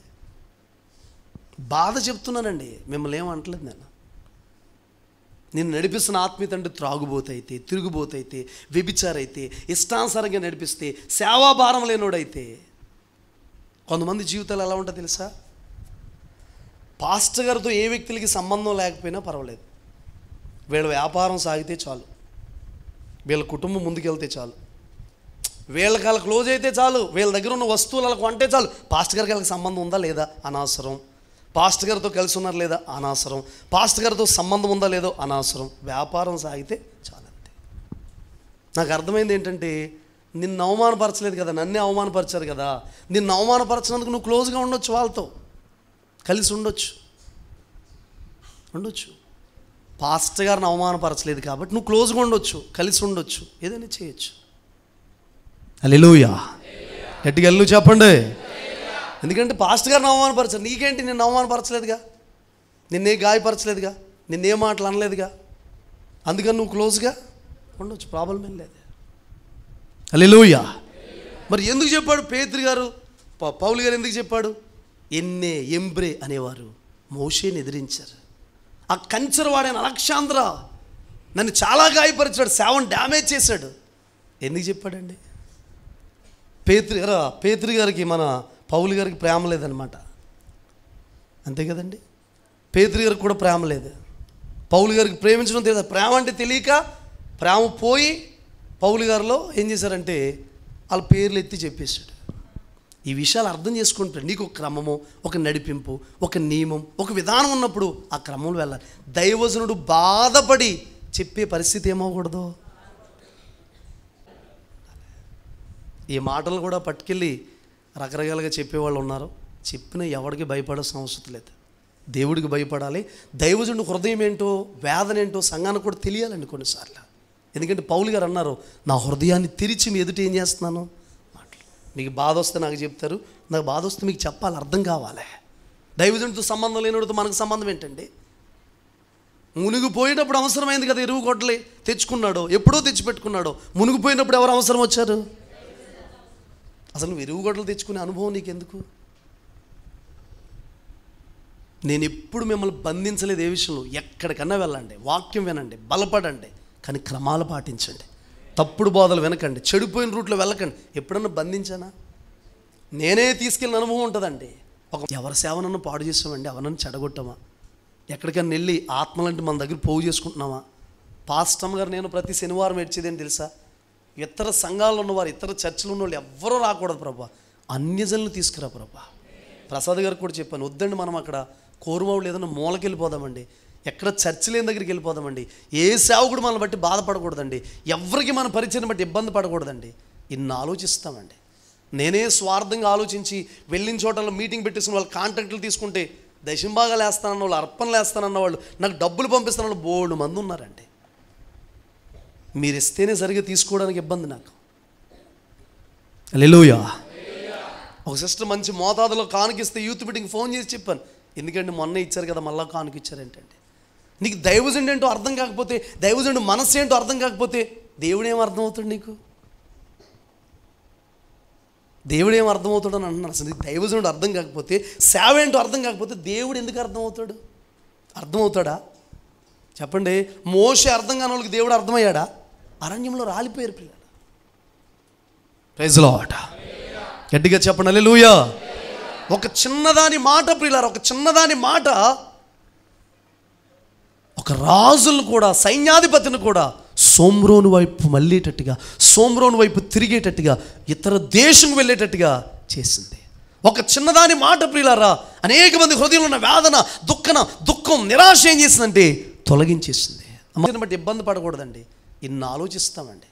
నేనే స్వార్థంగా ఆలోచించి వెళ్ళిన చోటల్లో మీటింగ్ పెట్టేసిన వాళ్ళు కాంట్రాక్టులు తీసుకుంటే దశంభాగాలు వేస్తానన్న వాళ్ళు, అర్పణలు వేస్తానన్న వాళ్ళు, నాకు డబ్బులు పంపిస్తున్న వాళ్ళు బోల్డు మంది ఉన్నారండి. మీరు ఇస్తేనే సరిగ్గా తీసుకోవడానికి ఇబ్బంది నాకు. హల్లెలూయా. ఒక సిస్టర్ మంచి మోతాదులో కానుకిస్తే యూత్ మీటింగ్ ఫోన్ చేసి చెప్పాను, ఎందుకంటే మొన్న ఇచ్చారు కదా మళ్ళీ కానుక ఇచ్చారేంటండి. నీకు దైవజనుడు ఏంటో అర్థం కాకపోతే, దైవజనుడు మనస్సు ఏంటో అర్థం కాకపోతే దేవుడు ఏం అర్థమవుతాడు నీకు? దేవుడు ఏం అర్థమవుతాడు అని అంటున్నాను. అసలు నీకు దైవజనుడు అర్థం కాకపోతే, సేవ ఏంటో అర్థం కాకపోతే దేవుడు ఎందుకు అర్థమవుతాడు? అర్థమవుతాడా చెప్పండి? మోషే అర్థం కాని వాళ్ళకి దేవుడు అర్థమయ్యాడా? అరణ్యంలో రాలిపోయారు పిల్లలు. ప్రైజ్ లార్డ్, గట్టిగా చెప్పండి హల్లెలూయా. ఒక చిన్నదాని మాట ప్రియులారా, ఒక చిన్నదాని మాట ఒక రాజులను కూడా, సైన్యాధిపతిని కూడా సోమ్రోను వైపు మళ్ళేటట్టుగా, సోమ్రోను వైపు తిరిగేటట్టుగా, ఇతర దేశం వెళ్ళేటట్టుగా చేసింది. ఒక చిన్నదాని మాట ప్రియులారా అనేక మంది హృదయంలో ఉన్న వేదన, దుఃఖం, నిరాశ ఏం చేసిందంటే తొలగించేసింది. అమ్మా నిద్రపోకండి, వినండి తల్లి. ప్రైజ్ ది లార్డ్, హల్లెలూయా. గట్టిగా చెప్పండి హల్లెలూయా. అర్థమవుతుందా ప్రియులారా? ఒక చిన్నదాని మాట అంత ప్రభావితం ఉంది. నేను అంటాను, మీ మాటలను కూడా దేవుడు అలా మార్చగలడు, మీ మాటలను కూడా అలా అభిషేకించగలడు, మీ నోటిని కూడా అలా చేయగలడు ప్రియులారా. అయితే మనం జాగ్రత్తగా మాట్లాడుకుని, తేనె పూసే మాటలు వినకుండా, చెడగొట్టే మాటలు వినకుండా, అంటే కొండాలు చెప్పే మాటలు వినకుండా, విషం వేసే మాటలు వినకుండా మనం జాగ్రత్తగా ఉంటే ముందుకు ఏం చేయగలుగుతాం చెప్పండి? వెళ్ళగలుగుతాం. Praise the lord. ఒక మాట చెప్పమంటారా? సర్పంతో డిస్కషన్ చేయకూడదు. ఇదివరకు కూడా చెప్పాను మీకు. ఏమి చెబుతాదా విందాం అంటే ఏమైపోద్ది? పడిపోతాం. ఏమి చెబుతాడా విందాం అనుకుంటే ఏమైపోద్ది? మెల్లగా అనుమానం నిజమా? అసలు నీ జీవితం మీద నీకు అనుమానం వచ్చినట్టుగా చేసేస్తుంది. అబ్షాలోము ఎలా మారిపోయాడు తెలుసా ప్రియులారా? అసలు దావీదు దగ్గర ఏమీ లేదు, దావీదు దగ్గర న్యాయం జరగట్లేదు, ఈ ప్రభుత్వంలో ఏమీ జరగట్లేదని వచ్చిన వాళ్ళందరికీ చెప్పేసి, నీ వ్యాధ్యం కరెక్ట్గానే ఉంది, నువ్వు మాట్లాడిన మాటలు కరెక్ట్గానే ఉన్నాయి, నీదంతా కరెక్ట్గా ఉందని దావీదు దగ్గరికి వెళ్తే నీకేం న్యాయం దొరకదు. సొంత తండ్రి కోసం ఏం చేస్తున్నాడు చెప్పండి? చెడ్డగా ప్రచారం చేసుకుంటూ తిరుగుతున్నాడు. హల్లెలూయా. దావీదు ప్రేమ చూసారా? అబ్షాలోము చనిపోతే, అబ్షాలోమా నా కుమారుడా, నీ బదులు నేను చనిపోయినా బాగున్నా. నిజమైన ప్రేమ ఎప్పుడు? నిజమైన ప్రేమ పిల్లలు. ఒట్టు పెట్టించుకున్నాడండి యోవాబుతో, ప్లీజ్ యవ్వనుడైన అబ్షాలోము జాగ్రత్త, యవ్వనుడైన అబ్షాలోము జాగ్రత్త, యవ్వనుడైన అబ్షాలోము. ఒకడు పరిగెత్తుకుని వచ్చేస్తే తండ్రి ప్రేమ. విషయం చెప్పమంటారా? అసలు యోవాబు యుద్ధానికి రాకుండా ఆపేసింది ఎందుకో తెలుసా? దావీదుని, అబ్షాలోముని చంపేయడానికి. నమ్మేశాడు, గుడ్డిగా నమ్మేశాడు యోవాబుని. వెనకాల ఉన్న సైన్యాన్ని కూడా నమ్మేశాడు. పరిగెట్టుకుని వస్తుంటే అడుగుతున్నాడు, యోవాబు ఎలా ఉన్నాడు, యోవాబు ఎలా, అబ్షాలోము ఎలా ఉన్నాడు, అబ్షాలోము ఎలా ఉన్నాడు? అభిషేక్ అనుకుంటా అక్కడ ఒక వ్యక్తి ఉంటాడండి. అతను చెబుతున్నాడు, తెలుసు అతనికి ఇన్ఫర్మేషన్. అయ్యా నేను వస్తున్నప్పుడు ఏదో గోల వినబడింది, ఏదో గల్లు జరిగింది, కానీ ఏమైందో నాకు తెలియలేదయ్యా అన్నాడు. దావీదు మనసు గాయపరచకూడదని ఇంకొకడు వచ్చి చెబుతున్నాడు, నీ పక్షం ఉన్నవారు ఎలా అయితే శత్రువులు హతమార్చబడిపోయారు, ఎలా అయితే అయిపోయారు, కుమారుడైన అబ్షాలోం కూడా అలాగే ఉన్నాడు.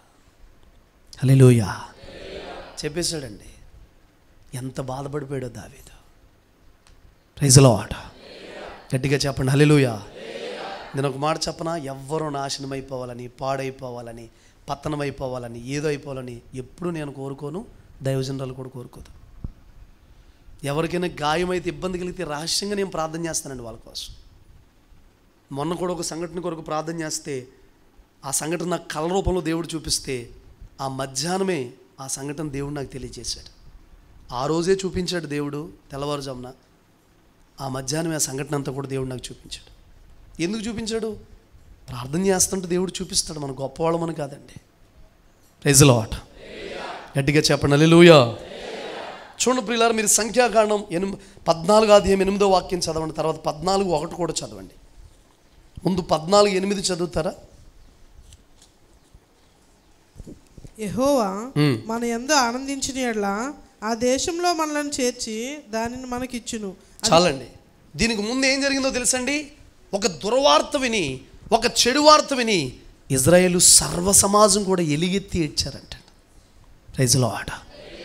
ఏంటో తెలుసా? అమ్మో ఆ దేశం మనం స్వతంత్రించుకోం, అక్కడ ఉన్నది ఉన్నత దేహులు, వాళ్ళు చాలా బలమైన వాళ్ళు. ఎంత తగ్గించుకునేలా మాట్లాడుతున్నారంటే, వాళ్ళ దృష్టికి మేము మిడతలుగా ఉన్నాం, మా దృష్టికి కూడా మేము, ఒక మాట చెప్తాను పోనీ వినండి, వాళ్ళ దృష్టికి మేము మిడతలుగా ఉన్నామంటే పర్లేదు, మన దృష్టికి, నా దృష్టికి మేము మిడతలుగా ఉన్నామంటున్నారండి. అసలు శత్రువుని శత్రు బలాన్ని గొప్పగా ఎంచారు, మంచిదే. నీ బలాన్ని నువ్వేం చేయకూడదు. తక్కువ నా బ్రతుకెందుకు, నా జీవితం ఎందుకు, నేను భక్తి చేయలేను, బ్రతకను, ఎందుకు బతుకుతున్నానో తెలియదు, ఏంటో అసలు ఈ జీవితం. Praise the lord. మనల్ని మనం ఎప్పుడు తక్కువగా ఏం చేయకూడదు, చూసుకోకూడదండి. Praise the lord.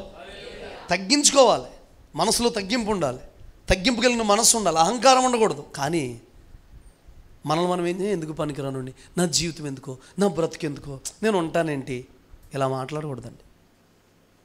అర్థమవుతుంది? జగత్ పునాది వేయబడక మునిపే దేవుడు మనల్ని ఎన్నుకున్నాడా, కోరుకున్నాడా, ఆయనలో కృపచేత దయా సంకల్పం చేత మనల్ని ఏం చేశాడంటే ఎన్నుకున్నాడు. మన ఎడల దేవునికి ఉన్న తలంపులు ఇసుక కంటే విస్తారం అంటండి, ఇసుక కంటే విస్తారం అంట. దావీదు రాస్తాడు, నియమించబడిన దినాలు ఒకటి కాకమునిపే గ్రంథములో లిఖితమని అంటండి, లిఖితమని అంట. అందుకే మన జీవితాన్ని ఎప్పుడు తక్కువగా ఊహించుకోవడం మొదలు పెడితే ఎప్పటికీ మనం ఏ పని చేయలేమండి. గుర్తుపెట్టుకోండి మీరు, నేనేం చేయలేను, నా వల్ల ఏమి కాదు, నా జీవితం వేస్ట్, నా బ్రతుకు వేస్ట్, నేను ఏమీ చేయలేను అని అనే మనసు మనకు ఉందనుకోండి, ఎప్పటికీ మనం ఏమీ చేయలేము. మీ పిల్లలైనా చదవకపోయినా ప్రోత్సాహపరచండి, పాడకపోయినా ప్రోత్సాహపరచండి, ఇన్స్ట్రుమెంట్ ప్లే చేయకపోయినా ప్రోత్సాహపరచండి, వాళ్ళకి ఏమీ తెలియకపోయినా ప్రోత్సాహపరచండి, అక్షరం ఒక్క రాకపోయినా ఏం చేయాలి మనం, ప్రోత్సాహపరచండి. ఖచ్చితంగా వాళ్ళు ఉన్నతమైన స్థితిలో ఉంటారండి. హల్లెలూయా.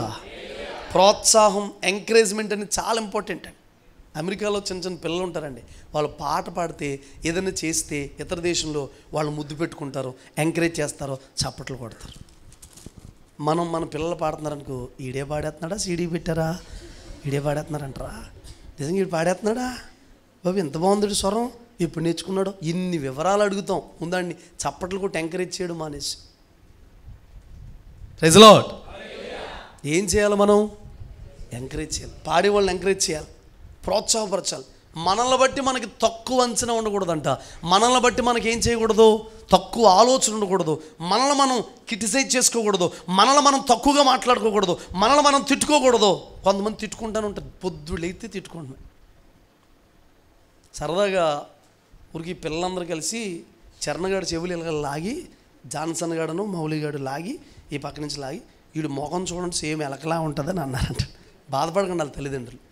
ఆడు పిల్లల్ని అడుగుతున్నాడంట, శాబాని మన దివ్యాని అడుగుతున్నాడు, అక్క నేను ఎలకలా ఉంటాను అక్క, నా ముఖం ఎలకలా ఉంటుంది అక్క, నా మూతి ఎలకలా ఉంటుంది అక్క. పాస్టమ్ గారు ఆడిని ఓదార్చడానికి అన్నారంట, రే ఎలకలో ఎలకతోటే సహవాసం చేస్తారా, నువ్వు ఎలకైతే నీ చుట్టూ ఉన్న వాళ్ళు కూడా ఎవరో ఎలకలే, నువ్వు చిన్న ఎలక వాళ్ళు ఉన్నాడు. ఎలకంటే పాపం ఎలా పెట్టేసుకున్నాడు. గట్టిగెళ్ళి చెప్పండి. ప్రోత్సాహపరచాలి, శిక్షణ ఉండాలి, క్రమశిక్షణ ఉండాలి, ఎంకరేజ్మెంట్. వీళ్ళు అంటున్నారు, అక్కడికి వెళ్ళొచ్చి చూసి అంటున్నారు, అయ్య బాబాయ్ వాళ్ళు ఉన్నత దేహులు. నిజమే, వాళ్ళు ఉన్నత దేహులే, రాక్షస స్వభావం కలిగిన వాళ్ళే, నెఫేనీలే, ఉన్నత దేహులే, బలాఢ్యులే. చూడండి, వాక్యం గుండె నిండా నిండిన వాడి మాటలు ఎలా ఉన్నాయి, చూసి వచ్చినోడు మాటలు ఎలా ఉన్నాయి. కొంతమందికి అంత భయమే, అయ్య బాబాయ్ బాబాయ్, అయ్య బాబాయ్ బాబాయ్, అయ్య బాబాయ్ బాబాయ్, అమ్మాయి బాబాయ్ బాబాయ్. చిన్నప్పుడు సండే స్కూల్లో చర్చిలో ఉన్నప్పుడు స్కిట్ వేయించేవాళ్ళమండి. ఒక పాప వచ్చి ఏడుస్తుందండి, అయ్య బాబాయ్ బాబాయ్ బాబాయ్ బాబాయ్ అని ఏడుతుంది. వెనకాల ఇంకొక పాప వచ్చి అమ్మ బాబాయ్ అమ్మ బాబాయ్ అని ఏడుతుంది. వాళ్ళందరూ ఎందుకు ఏడుస్తుందో తెలియక ఇంకొక వరుసలో ఒక 10 మంది వచ్చి అమ్మ బాబాయ్ అయ్య బాబాయ్ అని గుండెలు బాదుకుని ఏడ్చేస్తుంటారు. చివరి పాపను అడుగుతారు, చివరి వచ్చి ఎందుకు ఏడ్చావు అంటే ఆ అమ్మాయి ఏడ్చిందని నేను ఏడ్చానండి అంట. ఇలా చివరికి ఆ 10 మందిని అడిగితే ఎందుకు ఏడ్చావని అడిగితే ముందున్న పాప అంటదండి, చిన్న పాప ఇంత పాప ఆవిడంటది, ఎందుకు ఏడ్చని చెప్పనండి అంటది. ఎందుకు ఏడ్చావు చెప్పంటే, నేను ఇప్పుడు స్కూల్లో జాయిన్ అయ్యానండి, ఇంటర్లోకి వెళ్తానండి, మరి నేను యవ్వన దశలో ప్రవేశిస్తానండి, పెళ్ళి అవుద్దండి, నాకు భర్త వస్తాడండి, కుటుంబం చూసుకోవాలండి, పిల్లలు పుడతారండి, మళ్ళీ వాళ్ళకి పిల్లలు పుడతారండి, మళ్ళీ వాళ్ళకి పిల్లలు పుడతారండి, మళ్ళీ వాళ్ళకి పిల్లలు పుడతారండి, వాళ్ళకి పిల్లలు పుడతారండి, వాళ్ళకి ఏదైనా అయితే నేను తట్టుకోలేనండి బాబు. గట్టిగా చెప్పండి. ఉన్నది ఎంత పుడుతుంది ఇంత అండి, ఎక్కడికి పెట్టింది వాళ్ళ పిల్లలు వాళ్ళ పిల్లలు వాళ్ళ పిల్లలు వాళ్ళ పిల్లలు వాళ్ళ పిల్లలు, వాళ్ళకి ఏదైనా అయితే నేను తట్టుకోలేను బాబు అని ఏడితే. చూడండి, మనిషి ఆలోచన ఎక్కడికి ఉంటుందంటే ప్రియులరా, ఎక్కడెక్కడికో. వీళ్ళు చెప్పిన చెడ్డ ఇన్ఫర్మేషన్ చూడండి, చెడ్డ సమాచారం మనిషిని కృంగదీస్తుంది, చెడ్డ సమాచారం మనిషిని మార్చేస్తుంది, చెడ్డ సమాచారం మనుషులను దూరం చేసేస్తుంది, చెడ్డ సమాచారం అనుమానం తీసుకొస్తుంది, చెడ్డ సమాచారం ప్రియులారా బ్రతకడానికి వీలు లేకుండా చేస్తుంది, చెడ్డ సమాచారం అసలు బ్రతకడమే వ్యర్థం అనిపిస్తుంది, వ్యాధులు తీసుకొస్తుంది, సమస్యలు తీసుకొస్తుంది. ఒక చెడ్డ మాట ఎన్నో కలవరాలను తీసుకొస్తుంది. అందుకే క్రొత్త నిబంధనలు అన్నాడు, వినివారికి మేలు కలిగినట్లుగా ఏ మాటలు పలకాలంట? క్షేమకరమైన మాటలు అనండి అందరూ. ఎవరి మీదైనా మనం ఏం పలకాలి? చూడండి, కొంతమందిని పిల్లలకి హ్యాపీ బర్త్డే టు యూ అంటారు, కానీ వాళ్ళ మీద ఎప్పుడైనా శుభాలు పలకడం చూసారా మీరు? తల్లిదండ్రులు దీవెనలు పలకడం చూసారా? తక్కువ మంది ఉంటారు. డ్రెస్ బాగుందా, కేక్ నచ్చిందా, కొవ్వొత్తు నచ్చిందా, వాచ్ నచ్చిందా, అది సైకిల్ నచ్చిందా, మంచిగా ఉంటుంది ఇంకోటి కొంటాను అంటారు, కానీ ఆడి మీద తల్లిదండ్రులకు మంచి దీవెనలు ఏం చేయరు. నువ్వే వేల మందికి దీర్ఘాయుష్వంతుడిగా మార్చబడదుగాక, జనములకు దీవెనకరంగా మార్చబడదుగాక, నిన్ను ప్రభు దీవించునుగాక, గొప్ప ప్రార్థనాపరుడుగా. అలాగ నీకు దొరికిన వచనాలని రేపొద్దుట మీ అమ్మాయి పుట్టినరోజు అయితే ఈరోజు ఏం చేయాలి? వీడు పుట్టినరోజు అని, వీడు పుట్టినరోజు ఎప్పుడో బాగా జరుగుతుంది, మా పెద్దోడిది బాగా జరుగుతుంది, ఆడు జాతకం అని, ఆడికి జాతకం రేఖ పెద్దగా ఉందని, ఆడిది రేఖ జాతకం అని. రేఖ కేక హల్లెలూయా, జాతకం అని. ఏం కాదండి, నువ్వేం చేస్తున్నావు? పలకట్లేదు. వీళ్ళు అనుమానపు మాటలన్నీ మాట్లాడుతున్నారండి. అమ్మో ఉన్నత దేహులు, వాళ్ళ దృష్టికి మేము మిడతలా ఉన్నాం, మా దృష్టికి మేము మిడతలా ఉన్నాం. విని యెహోషువకి కాలేబుకి చిరాకు వచ్చేసింది ప్రియులారా. అంటే చెత్త నాన్ సెన్స్. Praise lord. చెత్త మాటలను మాట్లాడుతున్నారు, చెత్తగాళ్ళని చూసి వచ్చి చెత్త మాటలన్నీ మాట్లాడుతున్నారు. నిజమే, వాళ్ళ దృష్టికి మేము మిడతలా ఉన్నాం, నిజమే. కానీ ఒక మాట చెప్తున్నాను వినండి, ఒక్కొక్కడిని నవిలి పారేస్తాను అన్నాడంటే. వాళ్ళందరూ మా దృష్టికి ఏమైపోతారో తెలుసా? ఆహారం అయిపోతారు. గట్టిగా చెప్పండి హల్లెలూయా. ఆ దైవజనుడు ప్రియులారా, ఆ యెహోషువ పలికిన మాటకి కొంచెం ధైర్యం కలిగితే వీళ్ళందరూ ఏం చేస్తున్నారు తెలుసండి? సర్వ సమాజం రాళ్ళు తీసుకొచ్చి కొట్టేద్దాం అనుకుంటున్నారంటండి. వీళ్ళందరూ తీసుకుపోతావా, అక్కడ మమ్మల్ని చంపేస్తావా? హల్లెలూయా. ఈ చలికాలంలో లంబసింగ్ వెళ్ళిపోవాలి, లంబసింగ్ చలి ఎక్కువ, ఇప్పుడు స్వార్థ అక్కడ చేసేలా, ఇప్పుడు అక్కడికి వెళ్ళిపోవాలి, నైట్ ఉండిపోవాలంట. మేరా రాకపోతే ఇంటికాడ ఉండి వేరుశనగలు వేపుకుని తిని ఎవరికి నష్టం? నువ్వు నేను వెళ్ళకపోయినా గాడిద పని చేద్ది. అక్కడ కర్ర ముక్కను వాడుకుంటాడు, బెడ్డ ముక్కను వాడుకుంటాడు. గట్టిగా వెళ్ళు చెప్పండి. మోజేస్ గారు అని చెప్పి ఇలారా ఒక చోట సువార్త చేస్తుంటే తండ్రి కొడుకు నువ్వు చెట్టుకి కట్టేశారు. ఊరికి సువార్త చెప్పడానికి వీళ్ళు ఏం మాట్లాడట్లేదు, సువార్త చెప్పారని నోరు తెరిచారు, చంపేస్తానన్నారు. కట్టేసి వెళ్ళిపోయారు. రాత్రి ప్రొద్దుటికి చెట్టు ఎండిపోయిందండి. వాళ్ళు వచ్చినప్పటికీ అయిపోయిందా? దేవుడు ఉన్నాడు అర్థమైపోయిందా? నోరు మూయించారు, చెట్టును వాడుకున్నాడు దేవుడు. అర్థమైపోయింది దేవుడు ఉన్నాడని లేదా? ఈజీగా అర్థమైపోయింది. ఊరు చల్లే జాయింగే దేవుడి దగ్గరికి వెళ్ళిపోయారు. అయిపోయిందండి. నీకు అవకాశం ఇచ్చినప్పుడు మనం ఏం చేయాలి? సద్వినియోగం చేసుకోవాలి. కాకి పిల్లలందరూ అనుకుంటాయంట, ఏం తెలుసా, అసలు ఆ క్యాలెండర్లో ఫోటో మాది ఉండాలి. మా ఫస్ట్ మామ ఏమంటారండి? ముదుమామ. మొత్తం మామ చేసిన తప్పుకి పావురం ఫోటో పడిపోయింది, మా ఫోటో ఏమైపోయింది? కాకి జాతికంట, కాకి జాతికి అన్యాయం చేసిందట. తీగానే ఏం చేసింది కాకి? ఫస్ట్ అవకాశం ఎవరికి వచ్చింది? సద్వినియోగం చేసుకోలేదా? నువ్వే ఫస్ట్ ప్లేస్లో ఉన్నావేమో, నీకే మొదట అవకాశం ఇచ్చాడేమో స్వార్థ ప్రకటించడానికి, పరిచర్య చేయడానికి. దైవజనుడి దగ్గర తొలి ఫలమేమో, నీవు మొదటి బిడ్డవేమో, ప్రథమ ఫలమేమో. యాకోబు బాధపడుతున్నాడు, రూబేను నువ్వు నా బలాతిశయము, నా తొలి సంతానం రూబేను, కానీ నువ్వు నీళ్ల వలె చంచలుడురా. ఏం మాటలు ఉపయోగించండి యాకోబు రూబేను కోసం మాట్లాడుతూ, నా బలాతిశయము, నా అతిశయము, నా బలము నీవే రూబేను. అరే నీళ్ల వల్ల నువ్వు చంచలుడు అయిపోయావు. ఫస్ట్ నీకే రావాలి రూబేనా. నువ్వు నీళ్లలాగా ఏమైపోయావు? కదిలిపోతున్నావు అటు ఇటు. ఎవరికో దక్కిన స్థానం, ఎవరో చేస్తున్న ప్లేసు, ఎవరో చేస్తున్న పరిచర్య, ఎవరికో దైవజనిచ్చిన స్థానం నీది అసలే ఫస్ట్. ఒక మాట చెప్పనా, ఇప్పుడైనా తేడా ఏమీ లేదు. నువ్వు సరి చేసుకోగలిగితే, కట్టుకోగలిగితే, దిద్దుకోగలిగితే నీ స్థానం నీకే ఉంటుంది.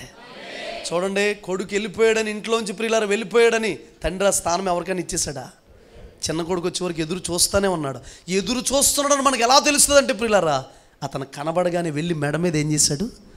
అతనికంటే ముందు దేవుని బిడ్డ, అన్న, అక్క, చెల్లి, తమ్ముడు, నీ స్థానం నీదే, నీ పొజిషన్ నీదే, దేవుడు నీకు ఇచ్చిన స్థానం నీదే, ఎప్పటికీ నీదే, అది ఎప్పటికీ పోదు. అర్థమవుతుందా? నేను అంటాను, మీ అందరికీ మా ఇంట్లో చోటు ఇవ్వలేకపోతున్నాం. ఎవరైనా వచ్చినా రేకు చెట్టులో పడుకోబడుతున్నారు, రేకు దాంట్లో మందిరంలో. ఒక మాట చెప్పనా, అందరూ గుండెల్లో మాత్రం ఉన్నారు. గుండెల్లో మీ అందరికీ చోటు ఉందంటే యథార్థంగా చెప్తున్నాను. నా గుండెల్లో, దైవజనుల గుండె, మీ అందరికీ చోటు ఉంది. చోటు ఉంది కాబట్టి పిచ్చి ప్రేమతో మీరు తప్పిపోతుంటే, జారిపోతుంటే తట్టుకోలేకపోతున్నాను. అది చాలామందికి దేవుడు శిక్షనే తెలుసు, కానీ దాని వెనకాల ఉన్న ప్రేమ చాలామందికి తెలియదండి. నాన్న కొట్టాడు అనుకుంటాడు, సాయంత్రం పెట్టి ముద్దు తెలియదు మనోడికి. ఆ ముద్దు మజా తెలిసినాడు నాన్న ఎప్పుడు కొడతాడా? తండ్రి శిక్షిస్తాడు,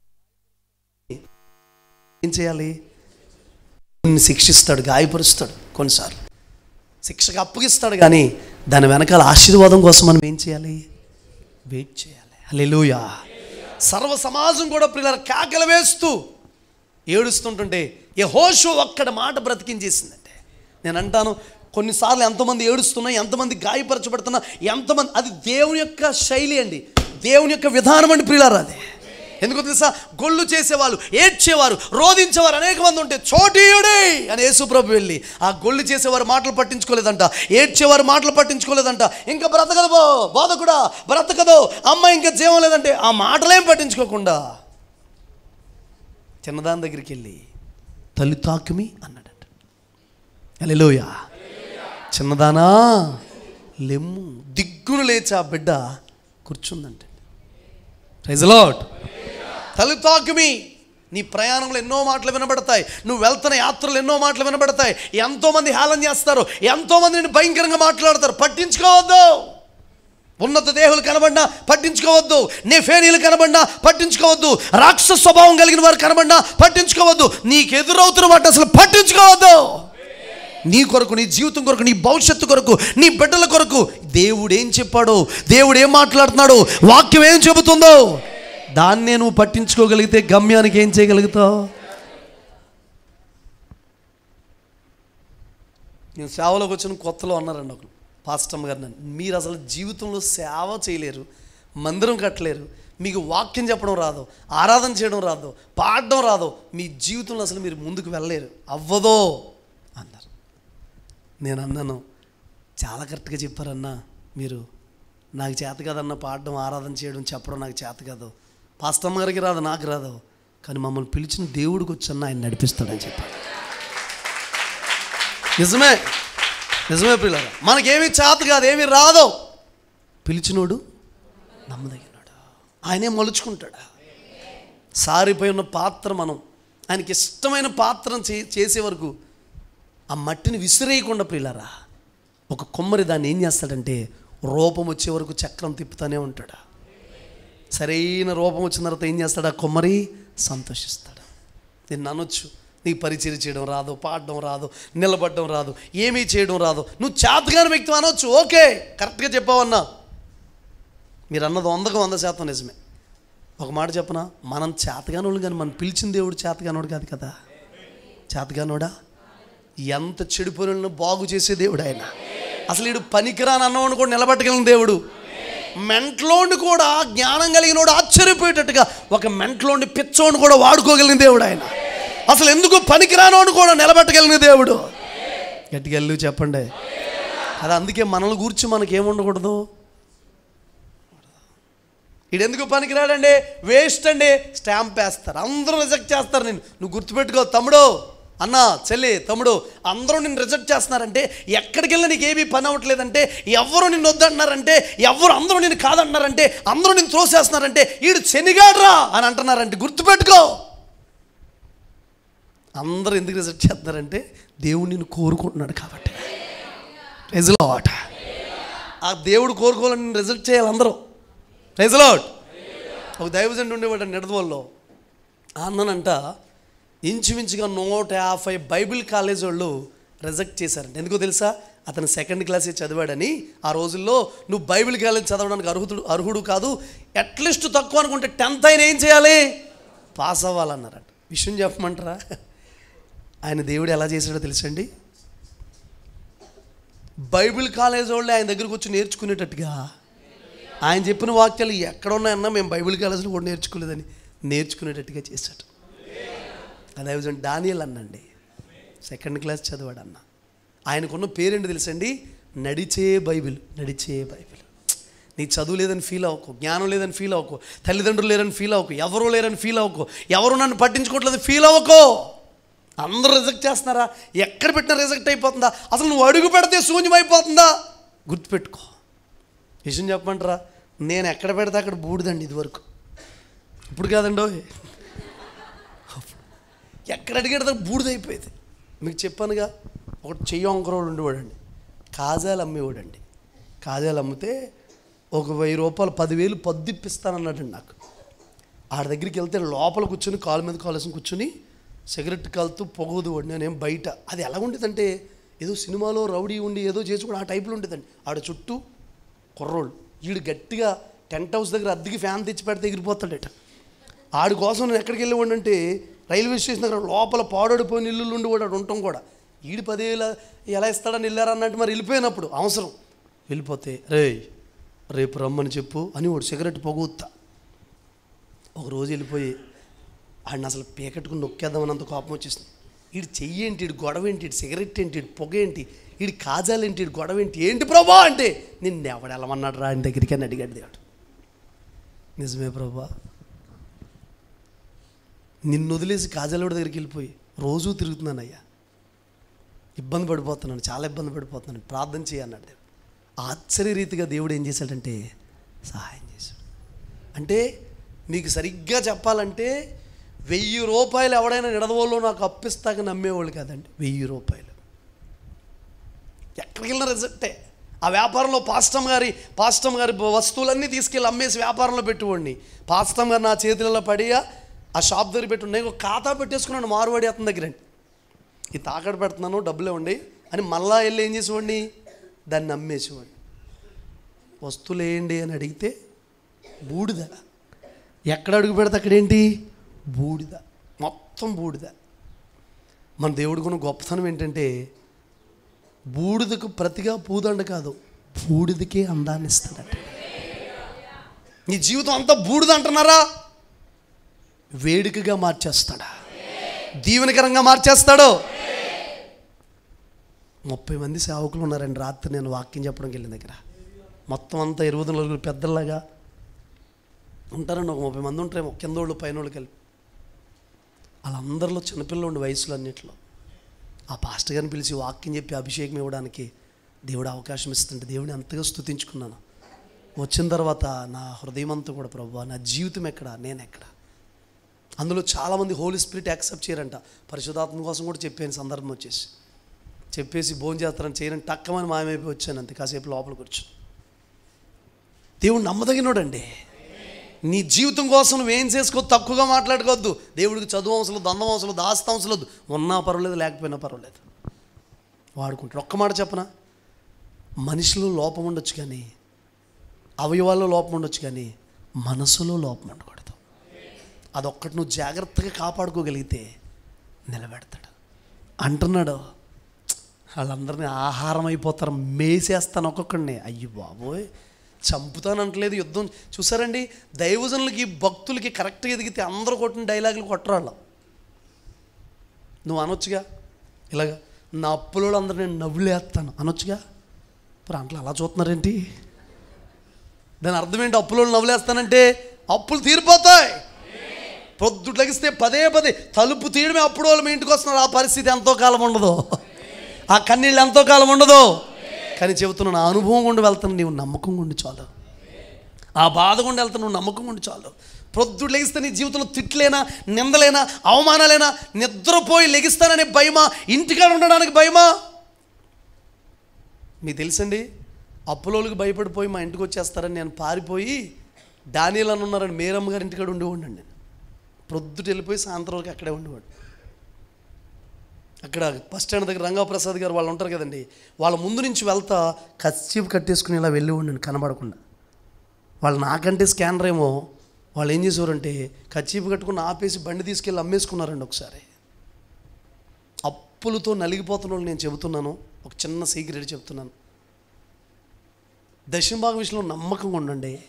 తర్వాత ఎప్పుడు ఇంక అప్పులు చేయను ప్రభు అని నిర్ణయం తీసుకోండి.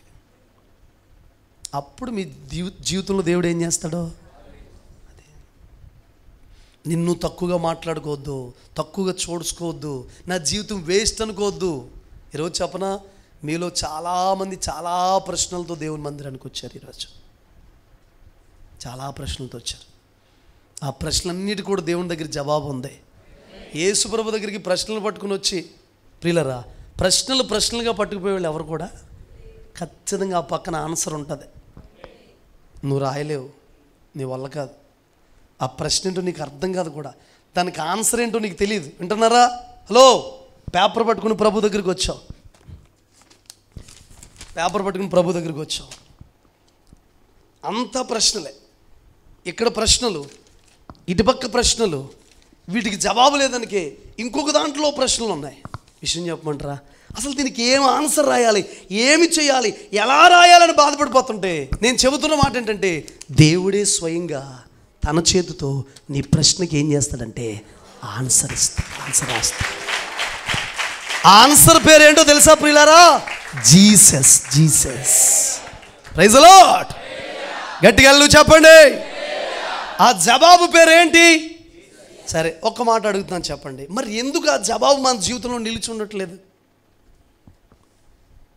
చెప్పనా?